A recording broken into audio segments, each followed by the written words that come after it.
এই যে কোরআন তেলাওয়াত, আপনি কোরআন তেলাওয়াত রমজান মাস হলো কষ্ট করে রোজা রেখেছেন, তাই কোরআন খানটাকে ফাঁক করছেন। এমনি সময় এই কোরআন খানটাকে এরকম করে বন করে তাকের উপরে থুয়া আছে কত মশা, কত মাছি, কত আবর্জনা, কত ধুলা, ওখানে পেশাব করে ধুলা পরে, আর ওই ধুলা সরিয়া বাপ যখন মরে, মা যখন মরে, 40 করে খাইয়া শেষ, ওই কোরআন খতম দেওয়া শেষ। বাকি দিন কেউ পড়ে না, কুণ্ঠে 2-4টা মানুষ পড়ে, বাকি দিন সম্পূর্ণটাই কোরআন কি করা থাকে, ভরা থাকে। ওই কোরআনটাও মানুষ বইতে অসহ্যকর লাগে, তখন কি করে জানে, মসজিদে এসে দান করে যায়। কইছি এ কোরআন খানটা আমি পড়তুম বেটা, তো এ কোরআন খানটা একটু মসজিদে থিয়ে দাও তো। কেন অন্য দিন কি আর পড়া যাবে না? কোরআন শরীফ দান করতে হবে, কিন্তু কথা হলো কি আপনাকেও পড়তে হবে।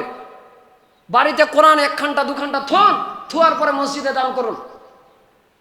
আর মসজিদে কোরআন দান করতে হবে এই কারণে, যেন মসজিদে মানুষ 10টা মানুষ এসে যদি বসে যেন পড়তে পারে। বুঝতে পেরেছেন কি? সেই জন্য 2 দিকে দরকার আছে, 2 দিকে কি আছে, দরকার আছে। এই কোরআন তেলাওয়াত এমনি দিনেও যদি আপনি তেলাওয়াত করেন, আল্লাহ তাআলা বলছেন একটা হরফ পড়বেন, কয়টি নেকি পাবেন জানেন আপনারা? কয়টি? 10টি। এবং হাদিস থেকে কি পাওয়া যায় জানেন? এটা তো কমপক্ষে 10টি। হাদিস শরীফে বলা হয়েছে একটা যদি কেউ যদি আরবি হরফ যদি তেলাওয়াত করে, একটা তো কমপক্ষে 10টি, এমনটা হাদিস থেকে আছে 90টি পর্যন্ত নেকি পাওয়া যায়। কয়টি? 90টি। আল্লাহ নামটা যে উচ্চারণ করেন, আল্লাহ নামটা লিখতে কয়টা অক্ষর? কয়টা?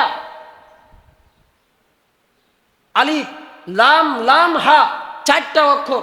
একবার আল্লাহ বলে যদি ডাক দেন, কয় নেকি হবে? কমপক্ষে 40টা নেকি হবে। ভাবনা চিন্তা করেছেন?